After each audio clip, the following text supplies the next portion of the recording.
This House is in session. Sir.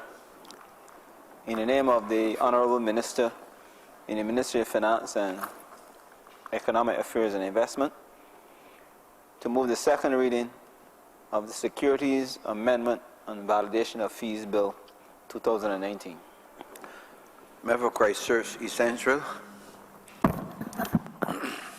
Mr. Deputy Speaker, I rise to commence this debate on the Securities Amendment and Validation Bill 2019, which, sir, is here before this chamber to give effect, in a sense, to some changes that would have already taken place in the investment community in Barbados. But just by way of quick explanation, sir, and for clarity for the chamber, that in 2010, under the previous administration, some amendments were made with respect coming out of the budget from that year, and this particular piece of legislation here, sir, would have been the culmination of a series of exchanges between the Financial Services Commission as well as the Barbados Stock Exchange with respect to precisely what fees should have been are deemed to be chargeable, given that the Financial Services Commission then assumed the responsibility for supervision of the Barbados Stock Exchange. And so the Act says it is to amend the Securities Act, Cap 318A, to exempt an issuer of a security in specified circumstances from the obligation imposed by Section 63 to 65 of the Act, and to validate the charging of and collection of the Financial Services Commission of certain annual registration fees payable by the Barbados Stock Exchange. Now, sir, on the latter matter, as it relates to the Stock Exchange, as I mentioned, this would have been a series of communications between the FFC as well as the Barbados Stock Exchange, which was agreed to in 2016, and this piece of legislation here today is to allow for the validation of the fees that the Barbados Stock Exchange are now being charged by the Financial Services Commission to provide oversight with respect to that, and that is what specifically Clause 3 relates to in the bill.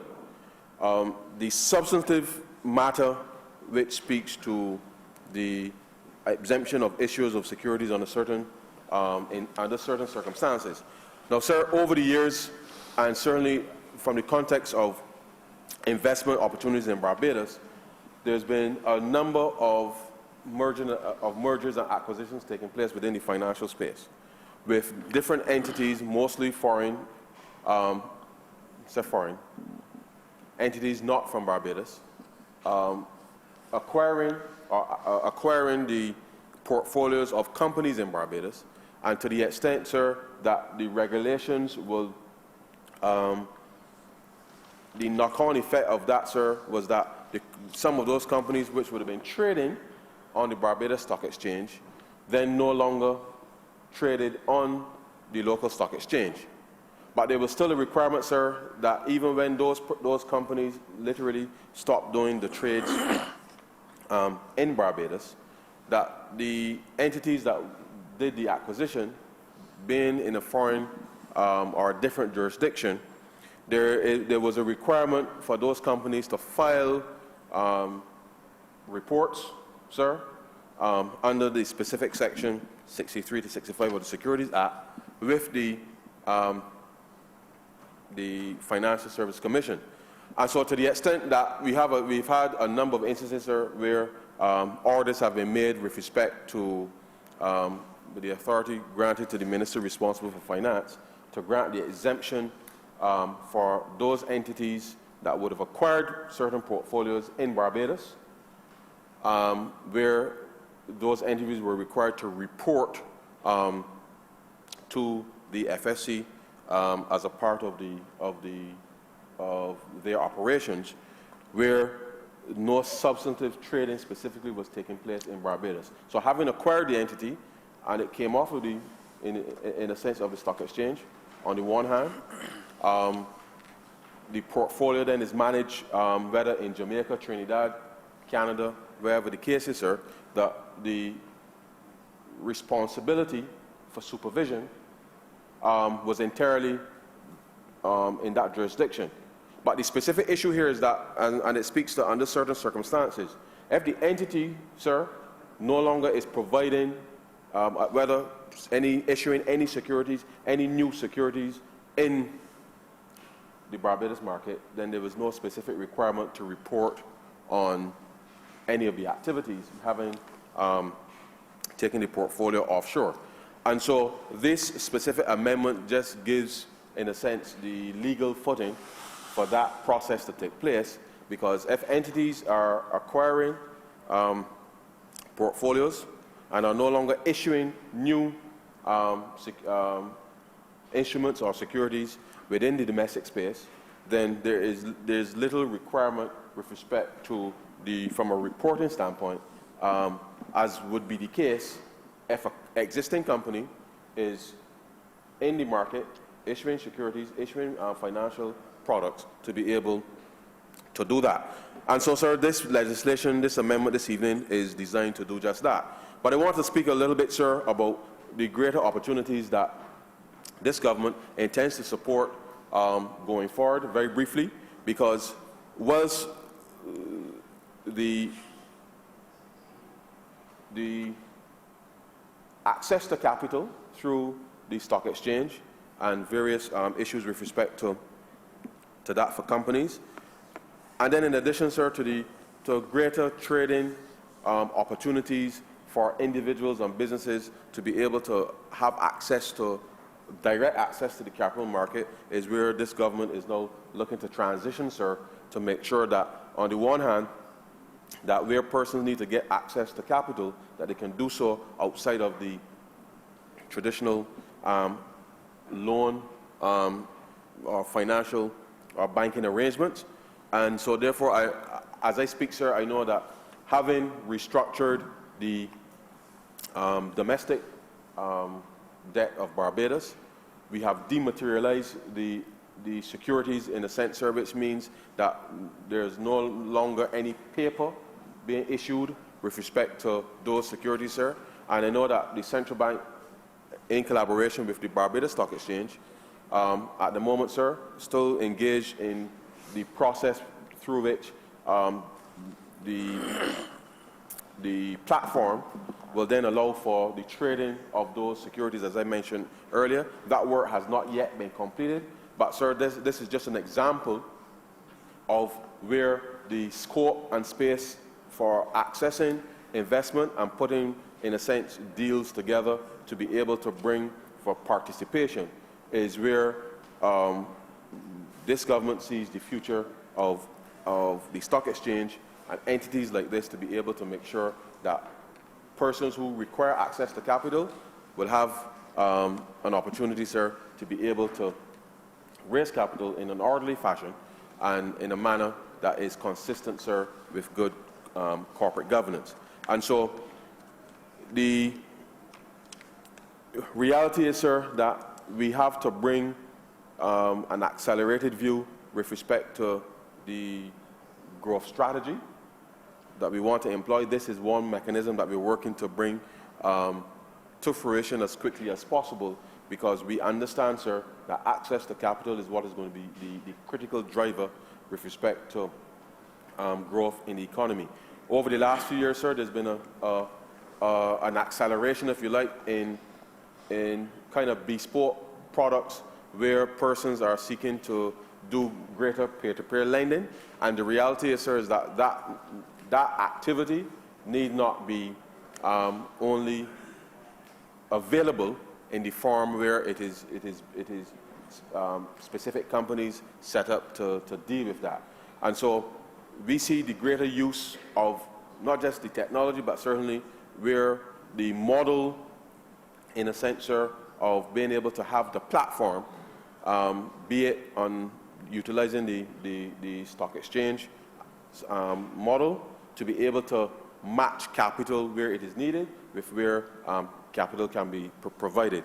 And in that context, sir, we want to be able to bring this to fruition as quickly as possible, as I said, to be able to finance for small, medium, or even large companies the opportunity to be able to raise capital as quickly as possible in an environment that is clear and transparent, especially, sir, where for the rates of interest, specifically within the banking sector, certainly is next kin to nothing, as we would say.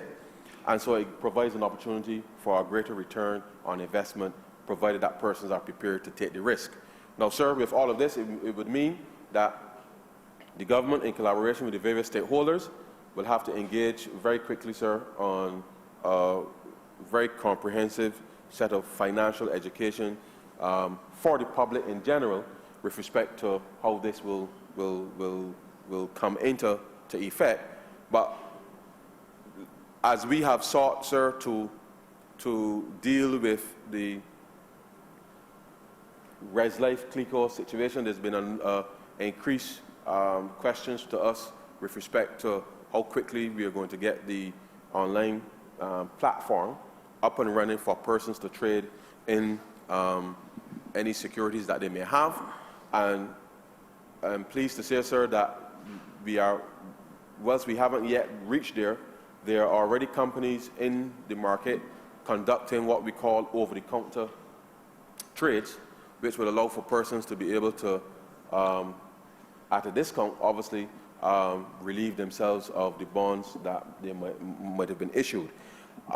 Because what we are seeking to do, sir, is to provide an environment that is transparent and open, so that persons will be absolutely clear what are the prevailing bond prices, what are the prevailing security prices, sir, and they will be in a position to determine whether they will choose to buy or sell at those prices.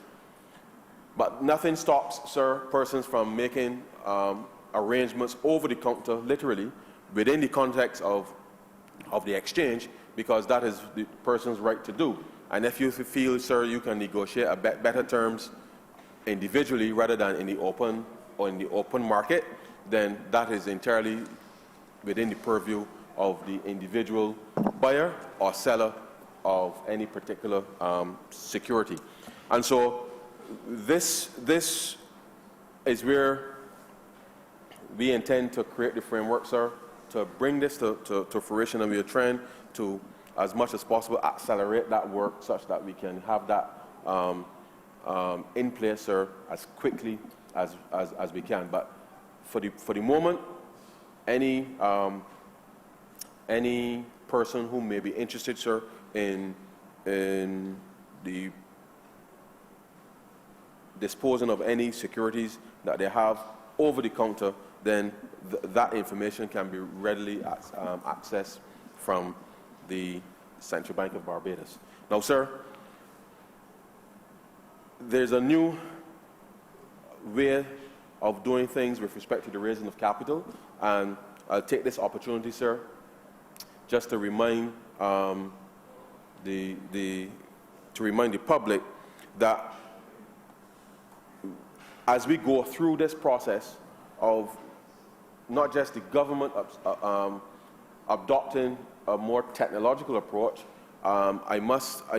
it would be remiss of me, sir, not to indicate to persons that in this day and age, obviously, with the greater use of technology, it means, sir, that whilst at a systemic level, there are issues contending with respect to cybersecurity and those matters, that persons, whenever they're going to make an investment, sir, they must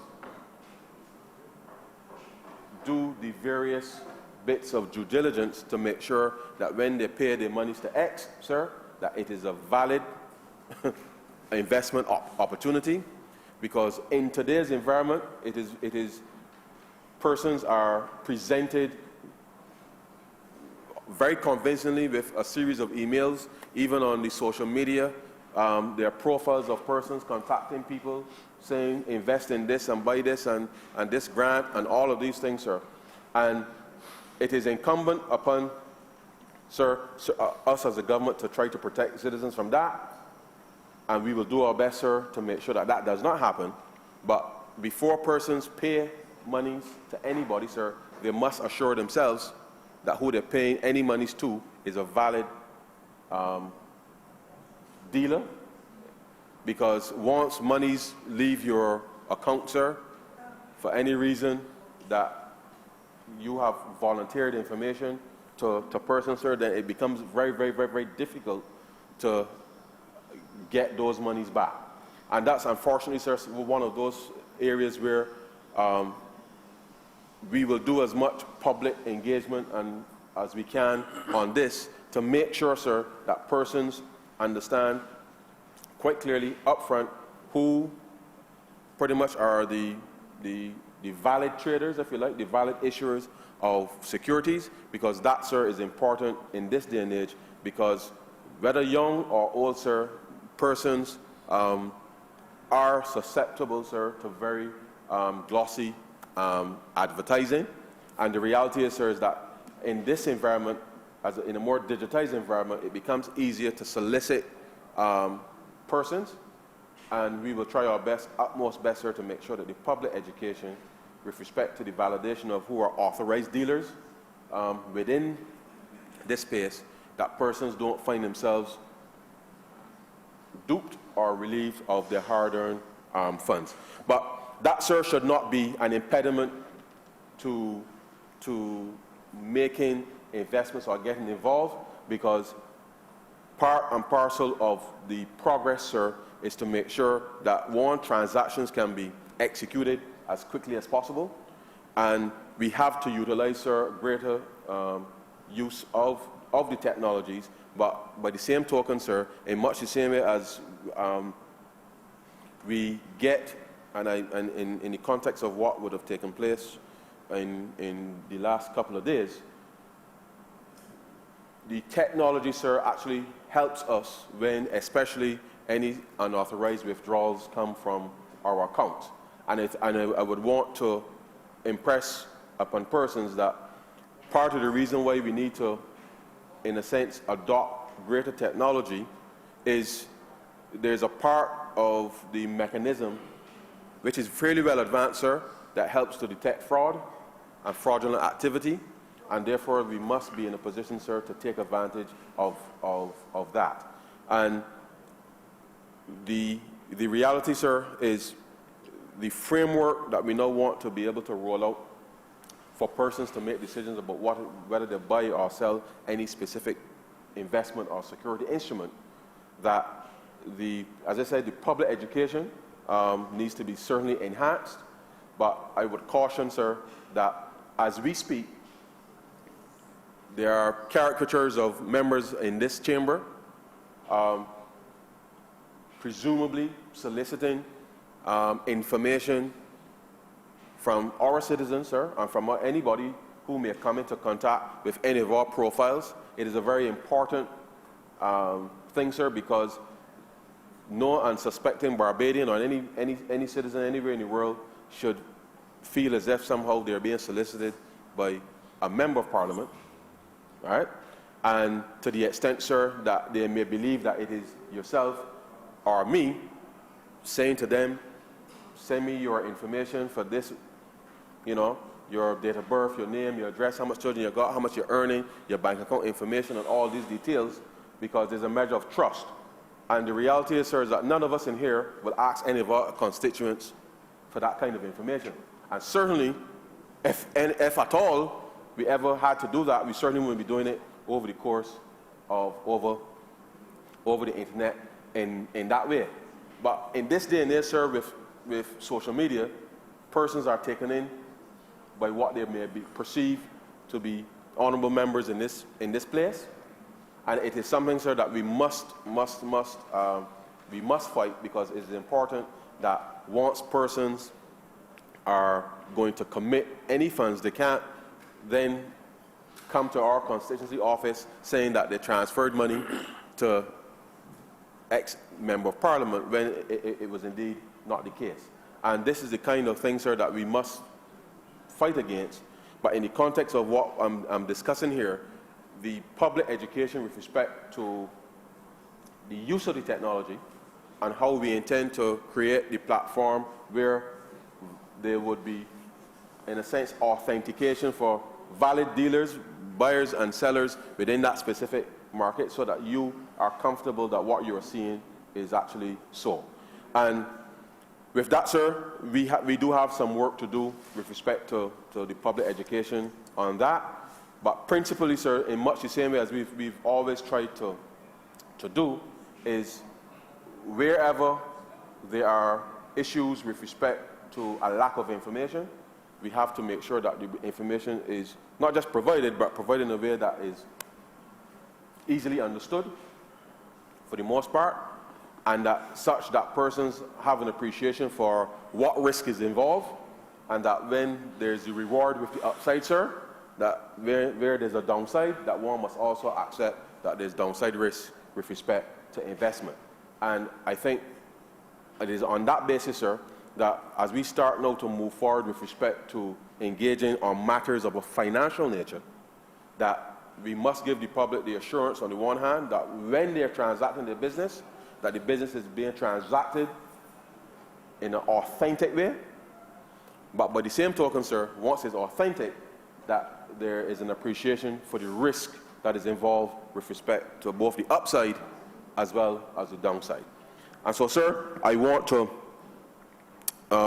commend certainly these few amendments to the chamber, but as I said, with a view of at the appropriate time coming back to in a sense, sir, announce the specific implementation with respect to the trading of the securities in a digitized fashion, but equally, sir, to also be in a position then to start to commence the very public sensitization with respect to financial, in a sense, financial literacy, and the ease with which then we want persons to be able to access capital and investment opportunities in Barbados. And with those few words, sir, I'm obliged to you. Yeah. I beg to move that this be read a second time. Yeah. Seconded. Member for St. Peter. Thank you very much, Mr. Deputy Speaker. I just want to say a couple of things that are related in a way to the bill that is before us, the Securities Amendment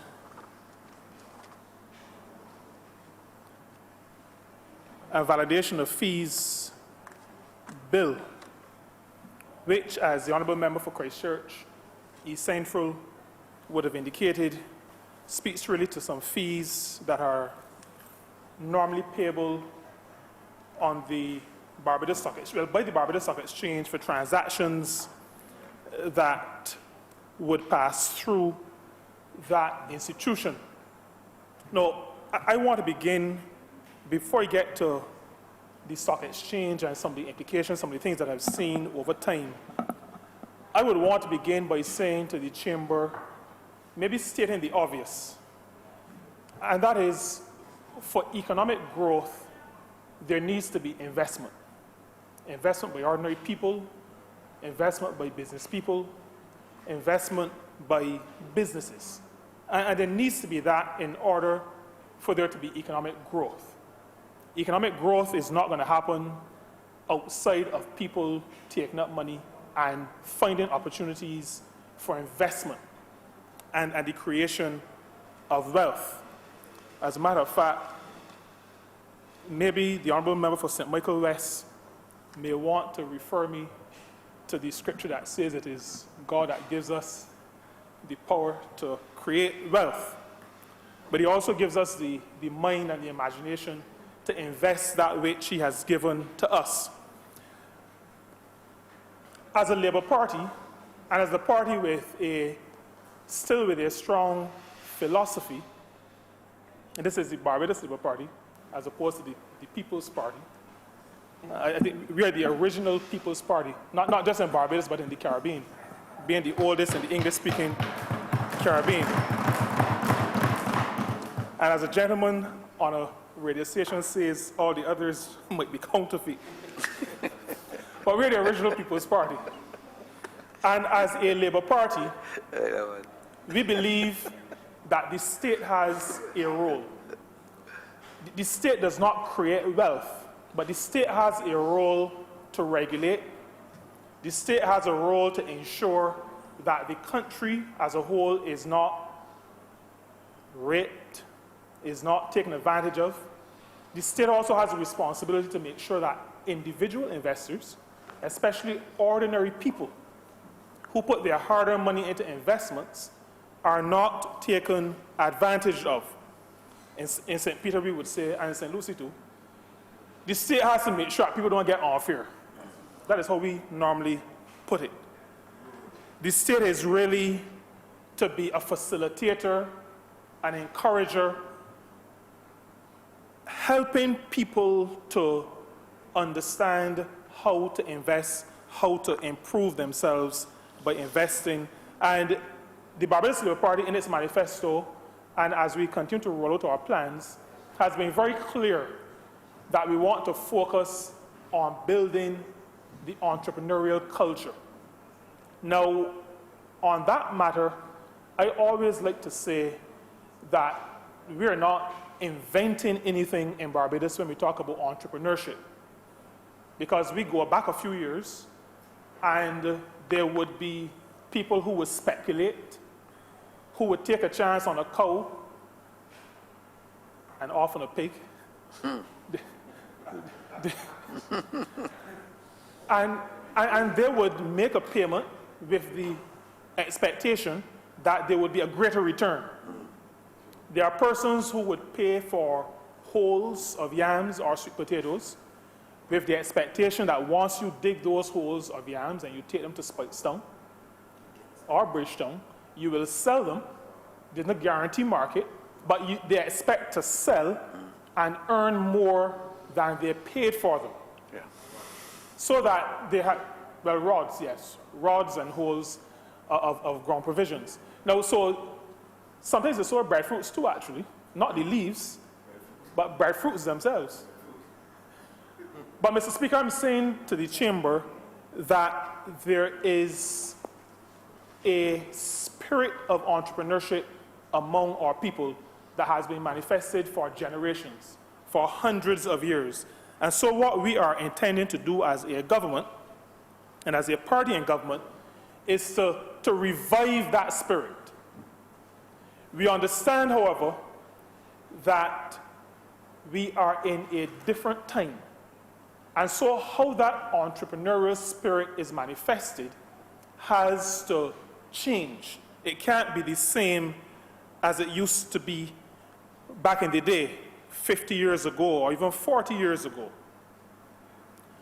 Our people have to be placed in a position where they are not exploited by financial institutions. I got a bank statement about a week ago with a statement that is issued quarterly. And the fees on the statement total $30, and the interest on the statement total $0.95. That is called 95 cents.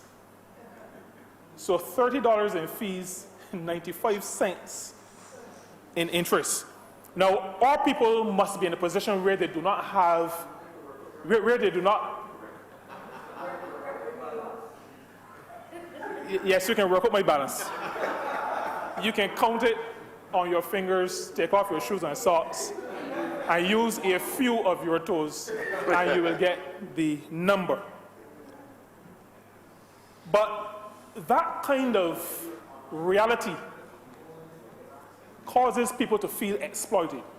And as a country, we have to provide avenues for our people to be able to invest, earn some money, create some wealth. When I sat some years ago on the board of the National Insurance, and the Honourable Member for St. Michael West Central would also remember, we lamented the fact, and he had some very strong views on really the direction that the National Insurance scheme should go, and he is not in a position to realize some of those suggestions that he made. But we saw opportunities for investment drying up before our eyes. Every 6 months to a year, another company that the National Insurance scheme was invested in was delisting. And so when a company delists, there's no longer an opportunity to trade the shares, to convert the shares into cash. So you're put in a position where you have to accept the offer and take your cash and try to find an investment somewhere else. And with that happening, it means that the opportunities for investing in those kind of institutional arrangements has been declining over the years. Our stock exchange is a largely inactive stock exchange. Volumes are very small. Prices don't really change very much. There is limited opportunity for investing using the institution of the stock exchange. And the stock exchange was set up with the idea that you would give ordinary people. Now, when I say ordinary people, I mean people who may have $1,000, $2,000, $5,000 to invest. And I wouldn't want us to be fooled about when I use the word ordinary people and $5,000. I have to be careful how I say this. I used to work in an organization that would have had access to information as we did reviews. And I came to the understanding many years ago that there are quite a number of ordinary people who would have that kind of money available sitting on a bank. $5,000 is not unheard of for persons who may be living in very small chattel houses. Money available on the bank that could be invested. And the stock exchange was set up to give persons who may want to invest $1,000, $2,000, allow them to be able to buy some shares, take a chance in a large company that they would not on their own be able to set up or to manage, but to have a stake in its development. But what we are seeing are situations where those opportunities for ordinary people who may be willing to take a risk, but who may not want to start their own business, those opportunities for ordinary people are declining.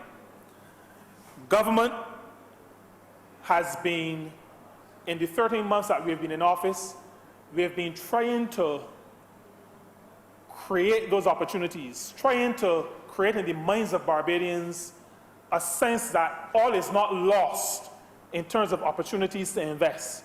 And so when, as a government, we launch a program like the Trust Loan Program, we're doing that because we recognize that ordinary people must have opportunities to invest. And if the investment opportunities on the stock exchange are declining, then we have to provide other opportunities for ordinary people to be able to invest. We have, in a previous incarnation, supported entities or an entity such as UCAL, an entity where workers came together under the guidance of the union, a union formed by the founder of our party, and allowed those workers to become their own boss and their own bosses. Unfortunately, the last government, the poor people's government, the government that liked to keep people poor, thought it best to try to destroy UCAL. But this government and the Ministry of Transport Works and Maintenance under the leadership of the Honourable Member for Christchurch West and St. Lucie are doing their best now. and the Transport Board, under the current chairmanship of the member for St. Michael West Central, are now working to get UCAL viable again by being a good business partner with them. Not giving them anything for free, but being a good business partner. That is how this government sees investing and allowing ordinary people to create wealth in this country. And then we have gone a step further, where we know, and this is in the news, has been in the news for a while, where we're allowing drivers in the Transport Board to become owners, stakeholders at the level of ownership in public transport in Barbados. Because this government recognizes that people, ordinary people, must have an opportunity to be investors, to be entrepreneurs, to be wealth creators in this country. Not to be exploited by banks, but to be facilitated by a government that understands that we are in office to develop ordinary people. The Honourable Member for Christchurch East started to speak to the matter of education. And I want to say to the Chamber, Mr. Deputy Speaker, that we, even as we speak to education reform in this country, are going to have to take a hard look and a serious look at the whole matter of financial literacy. The Honourable Member for St. George South would say to us from time to time that the teaching of financial literacy to those who are accessing funds through the trust loan program has shown up some deficiencies. There are people who have, I'm talking about financial literacy, there are people who have good ideas. And there may be people who have also the resources to execute those good ideas. But to understand how to handle their finances presents a bit of a difficulty. And I've seen in St. Peter, and I've heard experiences of other people in other places, things as simple as record keeping. I spoke to a gentleman a few years ago whose challenge was that he never believed in keeping a bill. So he would have transactions in town with suppliers, but once he got home and he put his hands into his pocket, the bills that came out went directly into the garbage. The whole issue of record keeping and then being able to work out if you've made a profit, how much profit you've made, who you owe, what is the cost of generating the business that you've generated, those things become a challenge because people have not learned how to handle, how to manage money, especially in a business environment. And so the matter of education in money management and in financial literacy is important. Learning the different kinds of investment, whether they be commercial, strictly commercial enterprise, or now increasingly in social enterprise. And as the Minister with responsibility for the third sector, I would want to say to the Chamber and to Barbados generally that social enterprise is an area that I think more people need to look into. There is much, not just benefit, but personal satisfaction to be gained from building the social capital of a country or of a community, of a village. And there is now increasing focus on social enterprises where an organization or an individual or a few individuals would get together, create a social enterprise, an enterprise that seeks to create gains, wealth, but not for the enrichment of those who have invested, but for the building of communities, the building of social capital, the building of villages, the building of a country and its people. And so there needs to be education in those options. what can we do, what can a few people do, a group of friends, in terms of social enterprise. The generation before us knew how to save. And many of us were sent to school by people who had very small incomes because they knew how to save, they knew the concept of deferred gratification. But Mr. Deputy Speaker, investments in the previous generation were very simple. If you had enough money, you would buy a house spot, or if you couldn't afford the house spot, at least you would buy the house. And so house and land were the simple investments. And earlier we discussed, we debated this today, the vesting of land. And I would want to, maybe parenthetically at this point, offer to the family of the young man who lost his life in the Pine, to offer on behalf of the people of St. Peter our sincere condolences to that family, and to join them and their representative in hoping that his death is not in vain. Mr. Speaker, the investment landscape has changed. And so house and land, while being the main forms of investing funds in the past, we have now gone into other areas, shares, and there are shares of different types. And that is why the education is needed. Because you have Class A shares, Class B shares, all kinds of classes of shares. Then some are voting, some are non-voting, some are participating, some are not participating. There are all kinds of things that have the potential, all types of investments in shares that have the potential of confusing ordinary people. And a government elected by the people has a responsibility to those people to educate, Simplify. to allow them to understand what the various kinds of investments are. There's government paper, treasury bills, bonds, shares. Education is needed. And those who know need to share with those who don't know, and government has an overall responsibility. My father, when I was, I don't remember, I was maybe about 12 or 13, I used to try to save money. I used to sell akis, sell mangoes, sell golden apples, because my father did not believe in pocket money. So I had to sell all kinds of stuff. When I got to $100, my father took me to a bank in Spikestown and made me spend $66 of it on bonds, on a bond.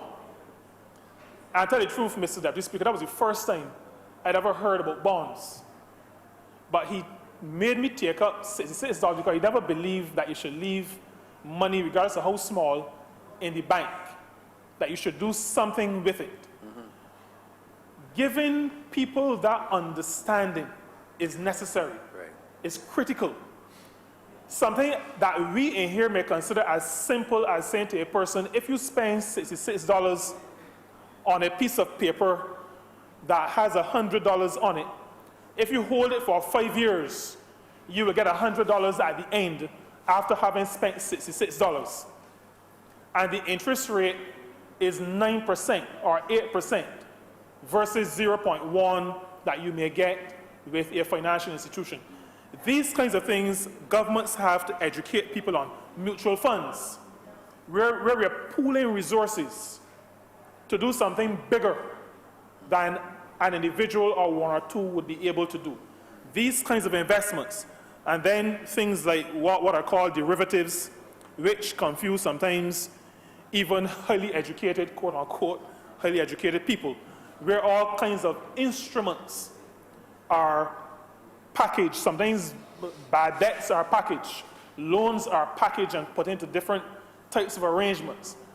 But the general education of our people is necessary if we are going to create in 2019, or as the Honourable Member for St. Michael North East always says, on the cusp of the third decade of the 21st century, we have to educate our people as to what is possible, what is out there, especially in a situation where the stock exchange is no longer, at least at this point, functioning in the way it was designed to function. Our people also need to be educated, and government needs to facilitate greater access to capital. Governments cannot force banks to lend to anybody. And, Mr. Deputy Speaker, I do not jump on the bandwagon of those who criticize banks for being conservative in their lending. I am very aware, from my own background, that the most conservative banks were the ones that were able to weather the storms of 2007, 8, 9, 10. I am also aware that banks do not lend the money of bank managers. Banks do not lend the money of the directors of the bank. Banks lend the money of the ordinary people in a country who deposit their money in the bank. And so I balance my view that banks have to see themselves as participating in the development of a country. I balance that view with an understanding that there are also the holders of the funds of people in Indian Ground, Burma Road, Sand Street, Mulna Quarter. They hold those people's funds, my people's funds.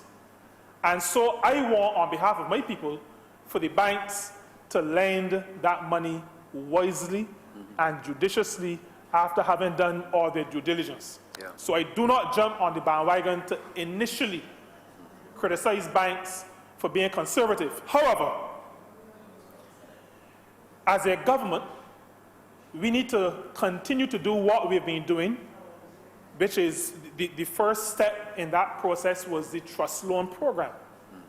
Because while we recognize that banks have certain fiduciary responsibilities, serious responsibilities to the depositors, government has a responsibility to make funding available at some level, in some quantum. Government has a responsibility to its people to have funds available that ordinary people can invest. Ordinary people can create a credit history. Ordinary people can create wealth in this country.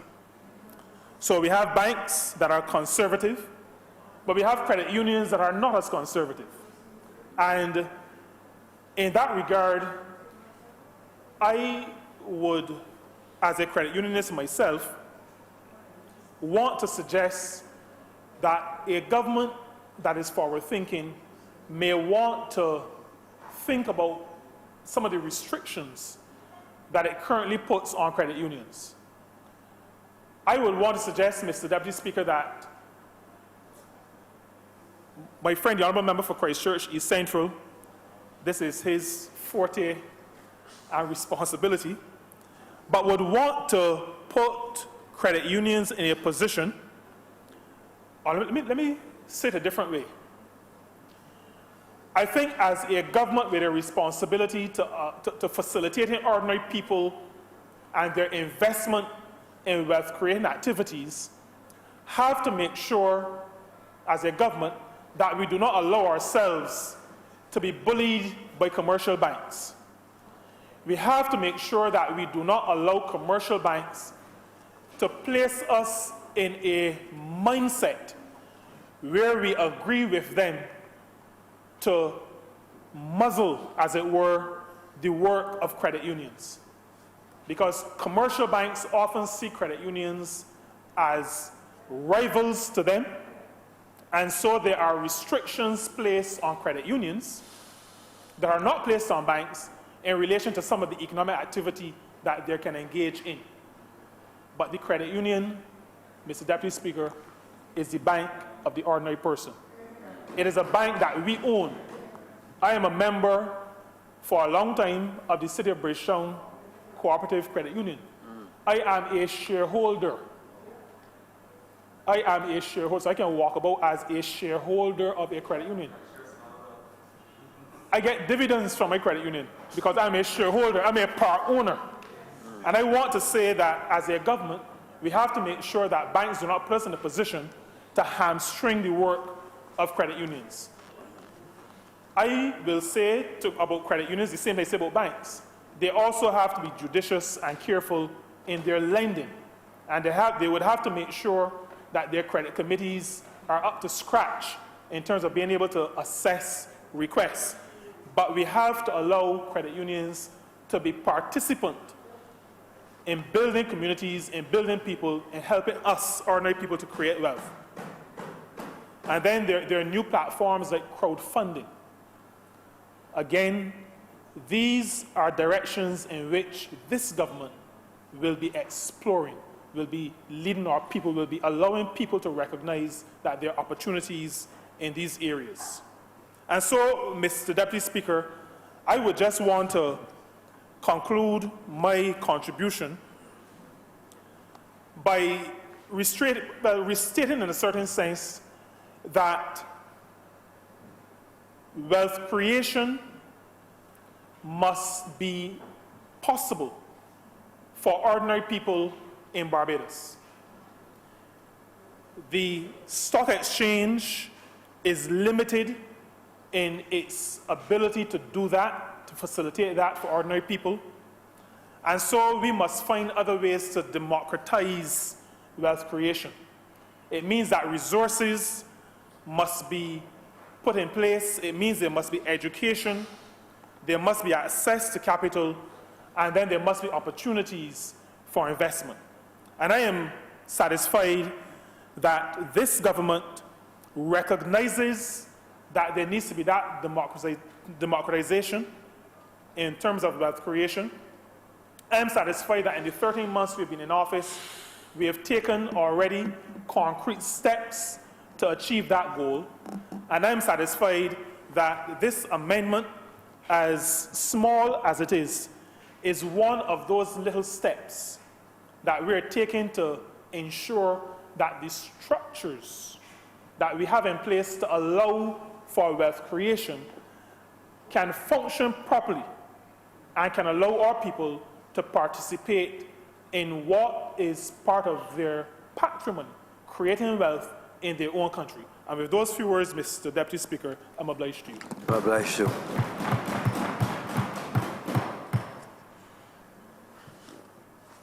Member for Christchurch East Central. Mr. Deputy Speaker, let me thank the honourable member for his contribution, and to say to this honourable chamber that this government is committed to moving with haste to be able to afford Barbadians the opportunity to further invest and to help, sir, as we have staked out, that any future growth that is seen in this country must be as inclusive as possible, and therefore, with the work that we are endeavoring to do, that will spread those opportunities as far and wide as possible with respect to the citizens of Barbados. And so, sir, with those few words, I wish to beg to move that this bill be read a second time.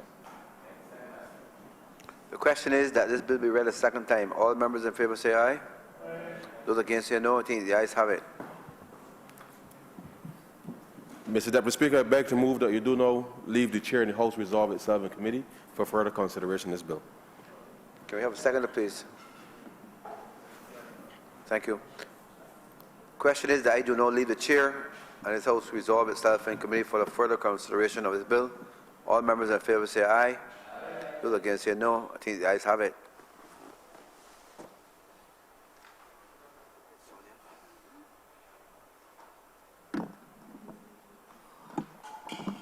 This House is now in committee. Clause 1. Madam Chair, I beg to move that Clause 1 stand part. Question is that Clause 1 stand part. All honourable members in favour, please say aye. All honourable members against, please say nay. Methinks the ayes have it. Clause 2. Madam Chair, I beg to move that Clause 2 stand part. Question is that Clause 2 stand part. All honourable members in favour, please say aye. All honourable members against, please say nay. Methinks the ayes have it. Clause 3. Madam Chair, I beg to move that Clause 3 stand part. Question is that Clause 3 stand part. All honourable members in favour, please say aye. All honourable members against, please say nay. Methinks the ayes have it. Report. Madam Chair, I beg to move that you report to His Honour the Deputy Speaker the passing of one bill in committee. Question is, I do not report to Honourable Deputy Speaker the passing of one bill in committee. All honourable members in favour, please say aye. All honourable members against, please say nay. Methinks the ayes have it.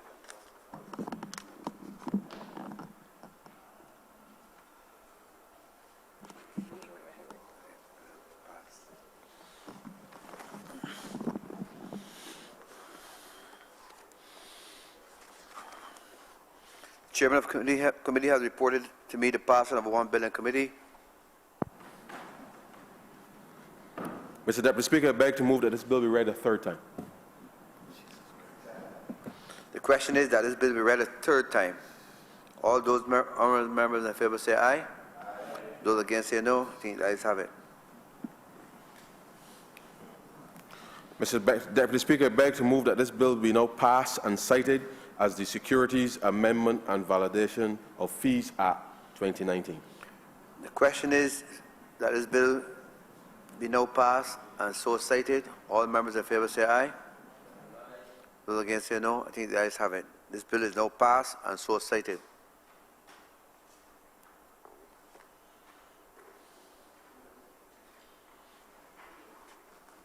Deputy Speaker, that brings us to the end of government business for the day, and I do now beg that the sitting be adjourned until Tuesday, the 16th of July, 2019 at 10 a.m. Seconded. Question is that this House be now adjourned until Tuesday, the 16th of July at 10 a.m. All members in favour say aye. Those against say no. See, the ayes have it. This House is now adjourned until the 16th day of July. Thank you.